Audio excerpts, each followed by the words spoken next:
Ça va bien délégué maa ngi ziar waay sëy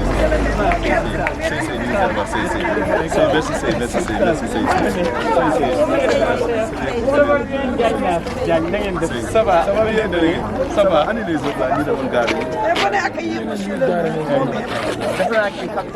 ah ça c'est l'honorable député Adja Mbassé maa ngi ziar waay vous allez bien ah d'accord ça va bien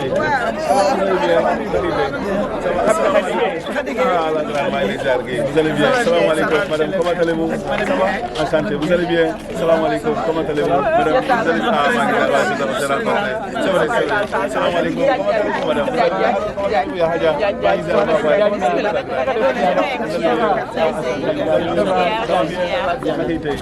ça va, madame,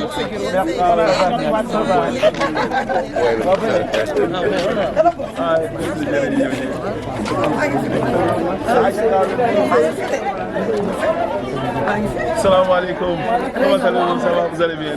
Salam alaikum, madame, vous allez bien? Ça va, merci. Ça va, salam alaikum, madame, salam alaikum. Assalamu alaikum, ça va, vous allez bien, madame? Salam alaikum, vous allez bien? Salam alaikum, comment allez-vous? Madame, vous allez bien? Salam alaikum, comment allez-vous, la grande? Ah, c'est vrai,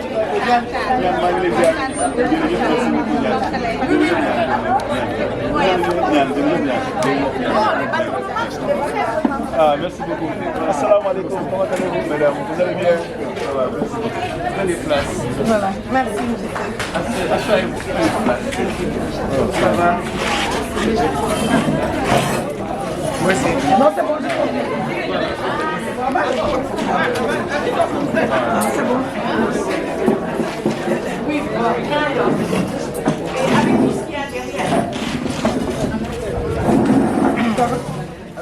وصحبه وسلم تسليما سبحان ربك رب العزة عما يصفون والسلام على المرسلين والحمد لله رب العالمين.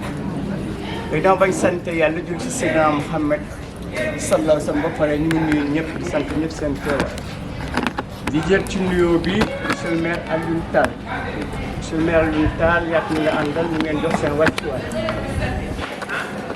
Malgré ce emploi du temps très chargé nga xam ne yéen ñoo ci mbooloo fële mënoon nga bu ngeen paree ndax population yéen tool ngeen dellu ñibbi seen kër waaye fonk bi ngeen fonk mbooloo mi fii moo tax ngeen ñëw fii yàlla na la yàlla defal bu wér. Ginnaaw bañ la félicité ci élection bi à la tête de la commune ñu ngi lay ñaanal yàlla may la wér kon ak bu rafet. Yàlla baax na nga kon ne nekk ci bopp commune bi lu yàgg nga nekk fa ba doy la yàlla defal la promotion nga nekk maire de la ville wala nga am leen bëggoon fuuf parce que doomu aadama bu nekk da nga am sa bëgg-bëgg waaye li gën yàlla moo ko yàlla defal li gën defal la promotion bu am importance. Fii nga nekk nii moom mooy quartier Fenêtre Sotrac Mermoz comme ni nga ko xamee. Quartier Fenêtre Sotrac Mermoz ñetti cité la dajale cité Fenêtre Mermoz bii ñu nekk nii cité Sotrac Mermoz bi ne en face ak cité des enseignants du supérieur bi nekk ci ginnaaw te regroupe les professeurs de l'université. Cité Fenêtre Mermoz bi nga nekk nii jigéen ñi nga xamante ne ñoo fi nekk ñu teew nii c'est des mères de famille très dynamiques très responsables mais surtout très pieuses ñoom ñëpp dañuy tënk di jàng alxuraan am suuf di ko wàcc parce que fi lañu ko jàng ci daara yi ci nit ci mam boo xam ne kon nag c'est des dames sur lesquelles on peut compter. Léegi dañ leen jox kàddu kenn ci ñoom su waxee ba pare wala ñaar ci ñoom ñoo xam seen organisation ñu jox la kàddu gi yow nga wax soo paree sa wax muy conclusion soit ñu poser ay questions soit poser ñu ay questions ñu libérer ñun bàyyi leen ñu continuer seen ay activités. waaw nga jàpp rek ne c'est des dames très responsables très pieuses très dynamiques des mères de famille véritablement très dynamiques sur qui on peut compter. donc jox nañ leen kaddu bi bu fekkee ne da ngeen jël kaddu kenn si yéen mën a jël kaddu wala ñaar wala ba ci ñett yéen a xam. naaw bu ñu santee yàlla julli si yonente bi monsieur le maire ñun waa Fenêtre Mermoz ñu ngi lay nuyu di la gërëm di la sant di la ndokkeel aussi sa nomination bi nga remplacé Barthélémy si boppu mairie bi yàlla na yàlla yombal yéen bi barkeel sa liggéey yombalal ko ba li nga bëgg si mairie bi yëpp yàlla defal la ko ñu di la ko ñaanal fii doo fi gàdd ndax suñu daje bu mujj ba sa kër Oumou Anne si la ñu mujjoon a daje mooy keroog bi Sénégal amee premier quart coup bi je me rappelle keroog la ñu doon daje foofu kër Oumou Anne man dama leen fa bàyyi yaa xale yi dem voyager fa lañ la bàyyi keroog yaa xale yi ngeen di discuter si foofu la mujjee tour aussi yàlla def Covid bi boobu ba léegi dajewuñu nag looloo waral nag fan yi yëpp nag ma ne il faut ñu jéem a dajewaat moo waral lii depuis boobu ba léegi ñu ngi door a dajewaat bésu tey lii waaw mi ngi noonu nag comme defe naa El Hadj Adji wax na lépp ñu ngi lay nuyu di la sant di la gërëm di la ñaanal yàlla waaw keneen ko am loo si dolli nga dolli ko si. Voilà. Merci. Merci. Je voudrais juste souligner, c'est vrai que la dernière fois qu'on avait fait une réunion, Monsieur le maire était là avec nous et nous avions bien échangé sur les idées, sur ce qu'il fallait faire. Et effectivement, la première des choses, c'est que nous avons peut-être, c'est d'exprimer nos besoins et de pouvoir vous les soumettre. Et que peut-être quelque part, vous avez une idée aussi, parce que c'est la mairie, de l'aménagement que vous allez faire des quartiers et que vous allez faire dans les différents quartiers, parce que c'est 3 lotissements. Il y a Fenêtre Mermoz, il y a Sotrac Mermoz et la cité des enseignants. Et la cité la plus ancienne est Fenêtre Mermoz, qui aujourd'hui, effectivement, je ne sais pas pourquoi elle ne peut pas parler, c'est des débuts d'aménagement. Les dames. Donc il faut expliquer un peu parce que c'est quelque chose qui est là. Voilà, je voulais juste dire ça, dire au maire que nous sommes à l'écoute de ce que vous voulez faire parce que c'est à vous de décider de ce que vous voulez faire des quartiers. Et nous, on va essayer d'harmoniser et de pouvoir vous soumettre nos besoins. Voilà, je vous remercie.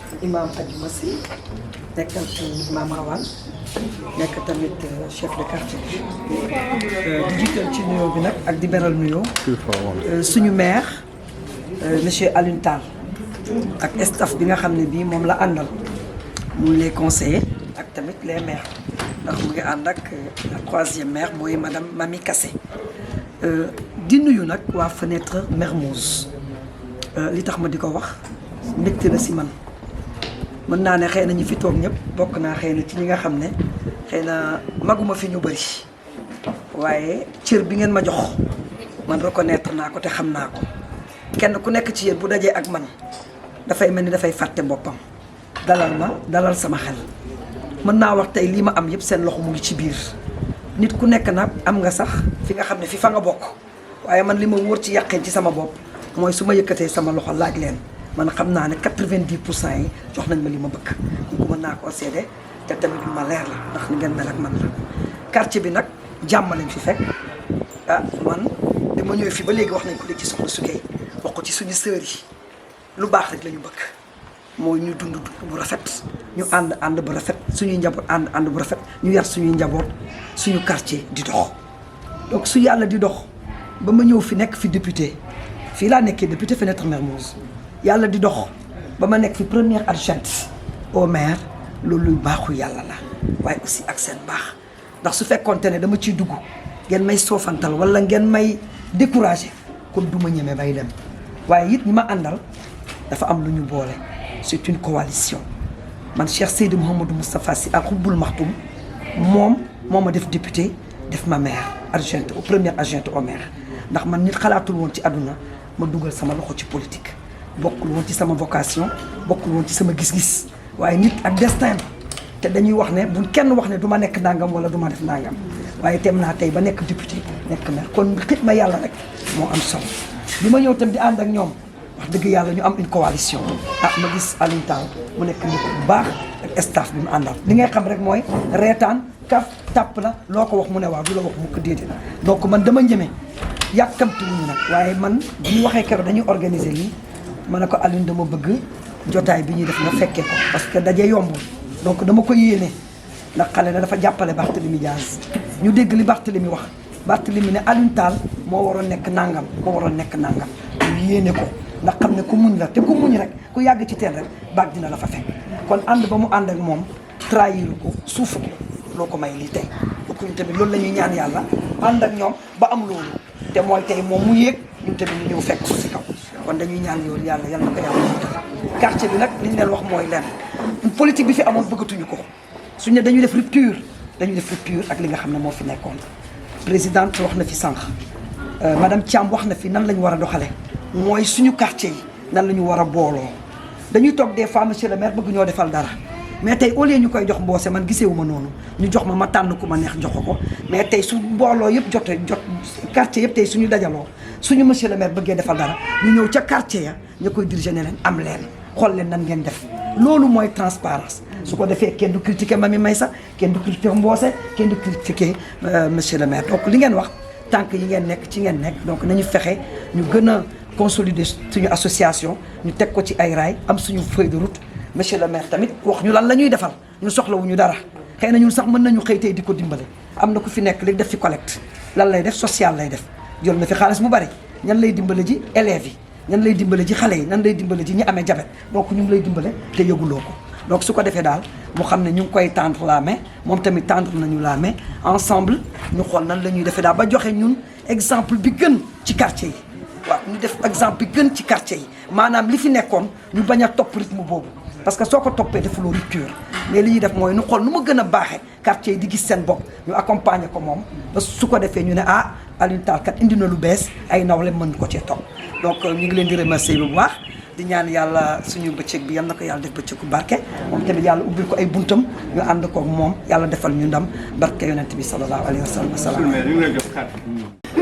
Bonjour Monsieur le maire, bonjour à tous.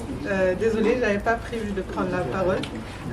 Donc c'est un honneur et c'est avec beaucoup d'humilité donc je prends la parole devant vous tous et bienvenue à vous et à toute l'équipe. C'est un honneur pour nous de vous recevoir ici aujourd'hui, le conseil. Juste peut-être par rapport à ce que Madame Baye a dit, en effet le président jàppale nañu si quartier bi ça va au-delà du jardin donc je vais essayer peut-être d'expliquer un petit peu lu mu ñu jàppale moom ak les services compétents de l'État déjà moom joxe na xaalis pour que ñu commencer aménager jardin les deux jardins bu mag bi nekk fële ak bu ndaw bi mais malheureusement les fonds ne suffisaient pas donc on s'est concentré sur jardin bu gën a mag bi sachant que peut-être moom mooy gën a mën a accueillir activités yu gën a mën a concerner toutes les cibles toutes les catégories de population yu nekk ci quartier bi si jàppale boobu on était supposé avoir aussi benn appui wu mairie de Dakar qui s'était engagée avec madame le maire Wardini ak ministère de l'urbanisme qui nous a accompagnés depuis le début, c'est étudié, c'est qui et tout. Mais malheureusement, bon, l'équipe municipale a changé.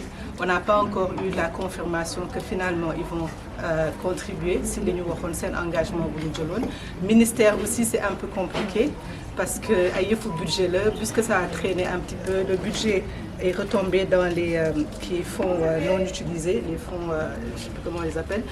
Et donc voilà jotaguñu aussi ñoom li ñu promettroon mais semaine dernière ministre bi nee na que dinañ ko débloquer mais comme vous savez affaire passation de marché la peut-être président nu mu ko yombee mu yëkkati jox ñu ñoom c'est pas possible il faut que mu jaar ci ay procédures donc peut-être pour ñëpp looloo tax instant bi jardin bi stagné parce que ñi ngi def ay travaux certes entreprise bi mi ngi def lu mu mën moom tam pour préfinancer yenn yi mais bon ça reste une entreprise privée qui aussi a besoin de garantie pour mën a continuer donc ñi ngi xaar procédure yi kii ça peut malheureusement ay procédures yu mën a jël ba 2-3 mois la encore balaa ñuy mën a continuer léegi nag donc à part ce jardin là les deux jardins on a aussi beneen chantier bi nga xamante ni Oui, peut-être juste pour aussi si jardin, il y a Ageroute aussi qui s'est engagé que dinañu jàppale si jardin pour mottali budget bi su fekkente ni ñële mënuñu ko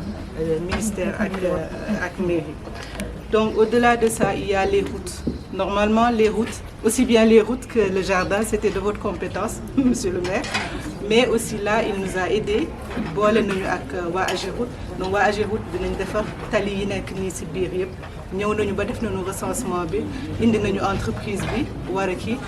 Il devait commencer la semaine dernière mais malheureusement fu ñu teg seen kii matériel ak seen logistique seen base de chantier la ñu amagul donc on a ciblé petit jardin bi mais il y a kenn ku koy occuper instant bi moom la ñu wax mu kii jóge foofu ndax ñoom ñu mën a ñëw teg parce que ce sont de gros engins ak des tas et des tas de matériaux de construction donc dañu soxla espace boobu pour mën a def que clôturer ko sécuriser ko garde fa seen matériel mën a def kali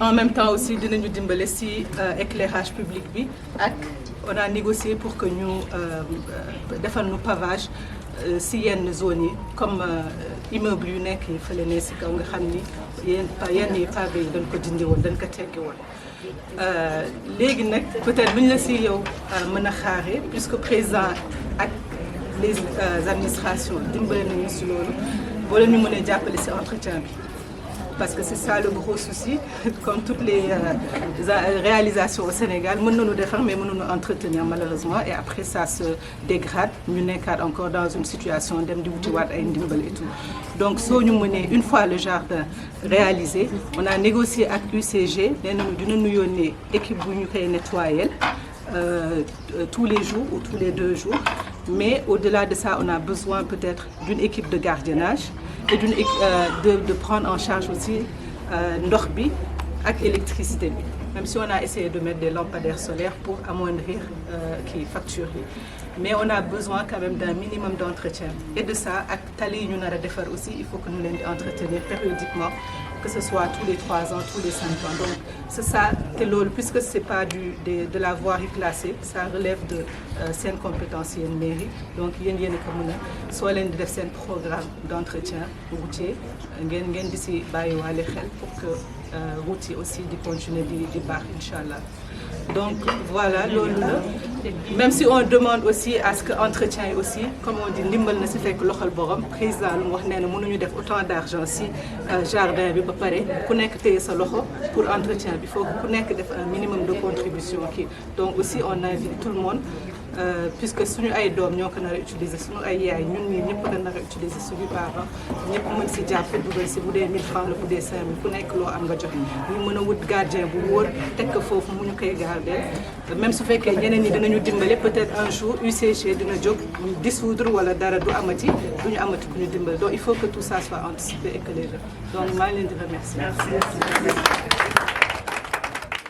maa ngi leen di nuyu ku nekk sa tur ak sa sant c'est un honneur pour moi et le conseil municipal n'est-ce pas donc ñu ñëwoon fii fekk fii de grandes dames de qualité de grandes dames de valeur et en lisant des visages on peut mettre des noms mais am na ñoo xam ne xàmme nañ leen mais on peut pas mettre de nom et tey ñu ñëw c'est un plaisir une fois de plus de retrouver ici un père un ami une grande personnalité aussi ñii ils ont marqué le Sénégal de par leur piété et leur droiture je veux nommer monsieur Adjouma Sey qui est le délégué de quartier man de sama wàllu bopp c'est mon conseiller et c'est mon papa et à chaque fois de besoin damay koy woo téléphone ñuy waxtaan mu may jox ay conseils et c'est des conseils avisés et je pense que boobu ma ko di taataan ay conseils ba léegi gisuma ci réero. Et il y a quelque chose même que je suis en train d'initier. La dernière fois que j'avais déjà initié au niveau du conseil municipal dans les quartiers, c'était les conseils, enfin les comités de développement locaux. Mais que cette fois-ci, on a changé au moins l'articulation, ñu def ko conseil de quartier. Et là aussi, moi, un rôle bu mag bu mu ci jouer, même pour le contenu ak le règlement intérieur, moom mii moo ma baaxee loolu aussi. On avait une idée, moo ko donc on a échangé, on a discuté, bon, on a peaufiné cela. Et je vous remercie, délégué, donc pour cet acte de grandeur. Et cela m'est allé droit au cœur, si je le dis aussi, au nom du conseil municipal de la commune de Mermoz Sacré-Cœur. Vous me permettrez simplement et très rapidement de vous présenter la délégation du conseil municipal. C'est des élus qui m'ont accompagné aujourd'hui. Donc, moi, honorable Oulimata Guiro, qu'on ne présente plus, qui est le bok. qui est ma première adjointe, une femme aussi de valeur, très engagée aussi pour la communauté.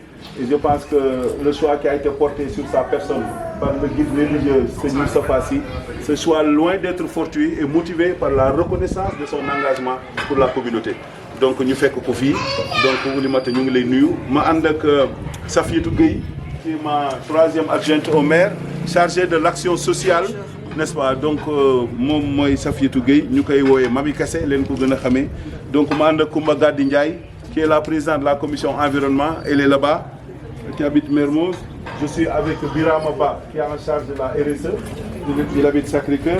Je suis avec Madame Alima Mbeng qui habite Amitié 3, elle est conseillère municipale. Fernand Diouf qui habite Mermoz, qui est le vice-président de la commission sport. Je suis avec Brière William Tankara qui est conseiller municipal chargé des TIC. Annie, voilà, il est là. Je suis avec Ndaye Elisabeth Diop qui est conseillère municipale, vice-présidente de la commission planification. Je suis avec Delphine Kelom qui est là-bas, elle est conseillère municipale. Je suis avec Madame Mimi Mané, qui est la vice-présidente de la commission environnement. Je suis avec Madame Alla Faye, qui a la commission Al et Marché. Je suis avec Awa Gueye, n'est-ce pas, donc vice-président de la commission jeunesse. Et Elhadj Habib Mbouk, le président de la commission art, culture et loisirs. Avec enfin Madame Ramatoulaye Diagne, donc, qui est une des doyennes du conseil municipal, qui a des idées très fertiles, qu'elle a toujours voulu partager, n'est-ce pas, avec les plus jeunes. Donc, Mangi, une fois de plus, du lundi nuit. Donc, l'Imo Indifitei, ça rentre dans le cadre d'un programme d'échange et de partage avec les populations. Donc, nous l'avons initié dans le cadre d'une démarche inclusive et participative. De manière à nit bu fekkee ni dañu jël seen ndomba tànk wala seen ay carte jox leen ko am ñu leen wóolu je pense que li ngeen njëkk a def mooy nga dem dans les quartiers waxtaan ak nit yi recueillir leurs préoccupations nga xam seen ay mbëbët moo tax tout à l'heure bu ñëwee monsieur le maire lan ngeen ñuy defal dama ne déedéet yéen yaa leen di identifier lan ngeen bëgg yéen ñu ànd ak yéen liggéey loolu ñun c'est cette démarche là ñun moom la ñu def. Et comme vous le savez aussi, avec le vote de la loi 2013, n'est-ce pas, du 28 décembre 2013, modifié portant Code général des collectivités locales, le Sénégal s'est engagé dans une nouvelle réforme territoriale qu'on appelle Acte 3 de la décentralisation. Et dans cette réforme, l'État veut faire des communes, des territoires viables, compétitifs et porteurs de développement économique, social, New York solidaire. Et Tibirlol aussi, nous sommes des élus, nous habitons nos quartiers et nous avons l'ambition de faire de Mermoz Sacré-Cœur un pôle de promotion de la citoyenneté participative et du développement économique social.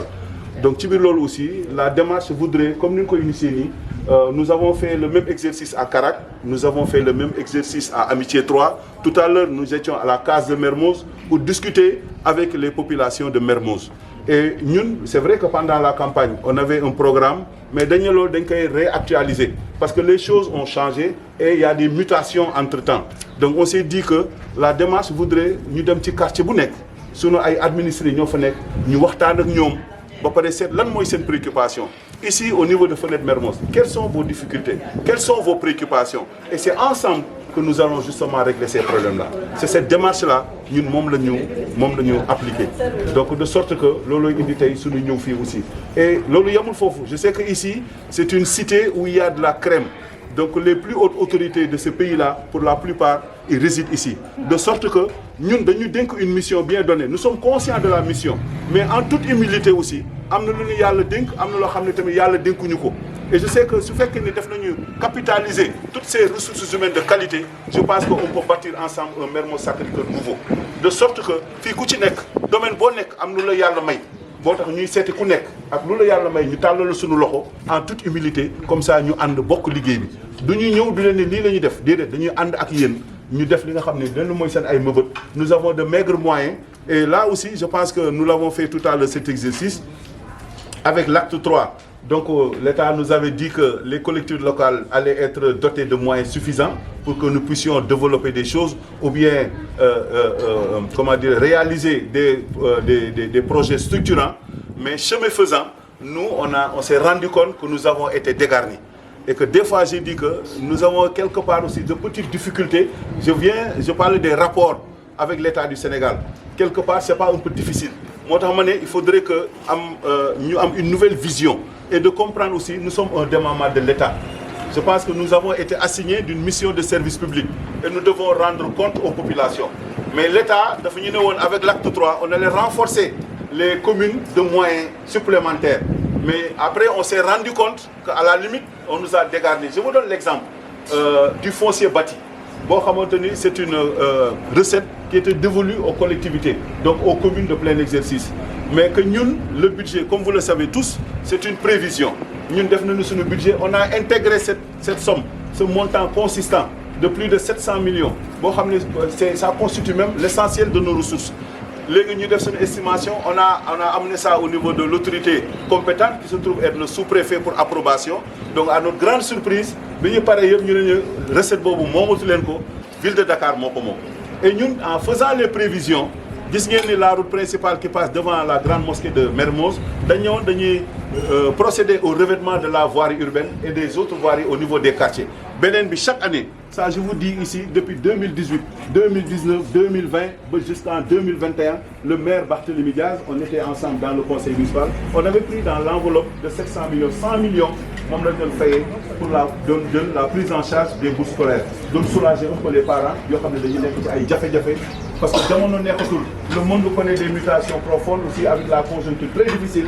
Nous nous donnons en charge de d'autres projets si nous avons pour la population. Mais on s'est rendu compte que nous avons une lettre, nous avons ville de Dakar. Donc du coup, on a été vraiment dégarni. Tout est que nous aussi, mairie, nous sommes vers les populations, expliquer nous, là, nous devons aussi, nous avons les moyens, c'est parce que soit ils sont incompétents, ou ils beaucoup développer la localité. Moi, ce dialogue sincère avec les populations, parce que vous êtes nos administrés. Et demain, nous devons rendre compte la réduction des comptes, nous devons beaucoup de piliers aussi. Donc, de sorte que il y a cette interactivité dynamique. À chaque fois que besoin se fait sentir, nous allons nous déplacer vers les quartiers, discuter avec les populations, échanger avec les populations. Ils sont dans des secteurs, ne serait-ce que les nous rapprocher de la mairie, nous donnons des conseils, nous il n'y a que les populations qui peuvent en bénéficier. Et je vous ai donné l'exemple de ce grand monsieur assis ici à côté de nous, parce que le aussi, nous collectivité, donc il faut faire preuve d'imagination et de créativité. Nous avons la volonté de bien faire, mais pourvu que c'est comme si on s'est fixé un objectif de traverser une barque, du moins une rivière. Si on n'a pas réglé le problème de la barque ou le problème du pont, discours sur les objectifs n'est que bavardage inutile. Donc il nous faut d'abord régler les moyens qui nous permettent de les atteindre. Donc une fois de plus, j'ai vu ici de grandes dames de valeur, des architectes, des financières, des banquières, des ingénieurs et autres. En tout cas, je suis votre frère avec l'équipe municipale qui est là. Donc, pour commune bi, voilà, dans les structures dans lesquelles vous évoluez, amener un plus-value pour la mairie. En tout cas, nous, on vous tend la main. Donc, je pense que c'est ça, moi, la gestion inclusive avec la gestion participative. Dans la mission, n'hésitez pas, nos portes ne sont pas fermées. Donc nous sommes certes ceux qui ont les rênes pour le développement de la localité, mais je pense que nous comprendre. Et puis j'ai dit aux élus qui sont là aussi que la présence dans un conseil municipal n'est pas une sinécure, on l'a bien compris, ni une occasion d'obtenir des avantages indus. Mais au contraire, c'est la manifestation de la confiance de la population dans ce système de représentation. Parce que nous vous représentons aussi. Nous savons la mission, c'est quoi? C'est la mission de service public. On a choisi de servir les populations et en retour, on n'attend absolument rien. C'est du bénévolat que nous sommes en train de faire. Il n'y a que peut-être le maire qui a une petite indemnité avec les 2 adjoints. Le reste, c'est du bénévolat. Donc lolu ñun lenn rek mo ñu yittel lenn rek mom lañu choisir moy ñu set ensemble naka lañu développer la commune de Mermoz Sacré-Cœur parce qu'aujourd'hui la particularité de cette commune à part aujourd'hui le plateau donc Mermoz Sacré-Cœur est devenu un hub de service. Pratiquement toutes les grandes sociétés se sont délocalisées dans notre secteur. Donc c'est un potentiel bo xamanté ñun am nañ ko et les autres communes n'ont pas ce potentiel là. Donc il y a des niches qui sont là même par rapport au budget qu'on a proposé, on peut aller au-delà de ça. parce que ça c'est des niches qu'il faudra aller chercher. Il faut de l'imagination, il faut de la créativité. Donc l'autre préoccupation majeure que l'État n'arrive même pas à régler, c'est le problème aussi de l'emploi des jeunes. Et je pense que ceux qui évoluent dans le secteur, nous savons que chaque année, il y a plus de 700 000 jeunes qui arrivent dans le marché du travail. L'État n'a pas les moyens de réserver, n'est-ce pas, ce gap-là. Donc il faut de la créativité. Et nous, en tant que collectivité aussi, nous devons pouvoir jouer notre partition sur ça. Donc tendre la main à tout le monde, dans le cadre des projets de développement, de la formation, surtout pour les femmes qui sont là. Je pense qu'il y a des projets de développement qu'on peut partager avec les autres femmes de la commune. L'expérience que les unes et les autres ont capitalisée, elles peuvent mettre ça à profit, n'est-ce pas, pour aider les autres femmes à pouvoir vraiment développer des activités. Parce que aujourd'hui dans le monde, nous le savons, les femmes gèrent mieux que les hommes. Ça, je pense que amuñu si benn xel ñaar jigéen ñi fu ñuy gérer ñoo dàq mën a gérer que les hommes. Donc de sorte que jigéen ñi ci kër ga ñoom ñoo ko yore ku am sa borom kër. Il est épanoui, c'est parce que derrière, tu as laissé une dame qui a assurer tes arrières. Et je pense qu'au niveau de l'échelle nationale, si nous continuons à vous faire confiance, je pense que le Sénégal pourrait se développer. Et ce n'est pas fortuit ce choix, ou bien cette initiative heureuse, n'est-ce pas, d'instaurer la parité, n'est-ce pas, sur les listes aussi. Je pense que c'est une bonne chose. On ne devrait peut-être pas rester à ce niveau, mais nous dem ba ci kanam ñu ne képp kuy nekk maire Sénégal na nekk jigéen góor yi nañu nekk ci gannaaw nekk ay adjoint au maire aussi, c'est bien possible. Parce que nous connaissons vos capacités aussi, quoi. Et je pense que votre générosité légendaire, je pense que l'homme de def. En tout cas, je suis très content. Une fois de plus, pour terminer, man talal na sama loxo suñu conseil municipal bi talal leen seen loxo ñi nga xamante ni lépp fu ngeen munti nekk ak secteur boo xam ne boo leen ko indee mairie Mermoz Sacré gagné ici. En tout cas, ce serait un plaisir et un honneur vraiment que ces bonnes suggestions, ces bonnes informations, n'est-ce pas, sont les bienvenues ici, quoi. Donc sur ce, je vous remercie pour votre aimable attention.